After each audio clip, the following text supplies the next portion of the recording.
গার্লফ্রেন্ডের বিয়ে line mine করতেছি, তা হচ্ছে না। দাঁড়া, আজকে বাপের সাথে করতে হবে।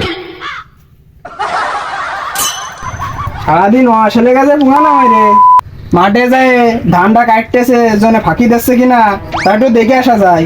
ওর মধ্যে ডুবে রেছাও ব্যক্তি তুমি। আমার চিন্তা আমি বাঁচতিস না, তুমি মার ঠেং আসছাও এনে আইসি। আমার হোটেলে খায় তোর আবার কিসের চিন্তা? না মানে মা মেলার দিন এসে মরে গেছে তো, ওই কথা আর কি চিন্তা করছিলাম। তুই চিন্তা করিস নে, এক মা গেছে তা কি হয়েছে, আরেক মার নেশার চিন্তা ভাবনা করতেছি। তোমার কোনো হুঁশ জ্ঞান নেই? কেন, আমি আবার কি করলাম?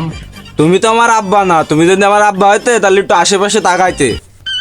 কেন, আশেপাশে বাড়ি ঘর ধরা তো ছাড়া তো কিছু দেখতেছি নে।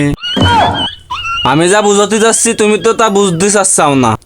এ যা কবি ভালো করে বুঝোই ক। ওহো, রাগ করলে তো হবে না আব্বা। এই দেখো আব্বা, মা মরে গেছে, মেলা দিন হয়ে গেছে। দেখো না, উঠোন মুটন ঝাল দেয় না, রান্নায় স্বাদ পাওয়া যায় না, বিছনা খাতা কেউ গুছায় না। তা তোমার মনে কিছু কয় না? তোমার যে এত বড় একটা ছেলে রয়েছে, তা তোমার মনে তো কিছু কওয়া উচিত। এ কি বুঝাতে চাচ্ছিস? তুমি যা বুঝিছাও তাই বুঝতে চাচ্ছি। আহা, এখনো পিছন দিয়ে ফুল ফুটতে পারিনি, বিয়ে বিয়ে ঠেকাচ্ছাও।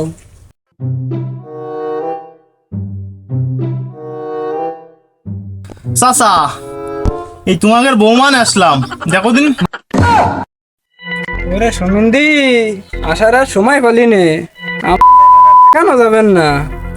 বাবা দেখো, চেতা কাশামো বিয়ে করে নিয়েছে, আমার থেকে ছোট ওনে বিয়ে করে বউ দেখাচ্ছে। আর তুমি কিছু বুঝলে না এখনো পর্যন্ত। এ যা, তোরা এখন যা, তোর এই বউ দেখে আমার খ্যাত পেনে।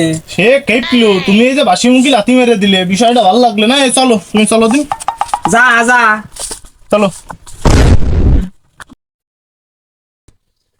মনি, অত ভাইবে না, তোমার বিয়ে দিচ্ছি নে 10 বছরের আগে। আগে নিজের পায়ে দাঁড়াও, তারপরে বিয়ের কথা চিন্তা ভাবনা করে নে।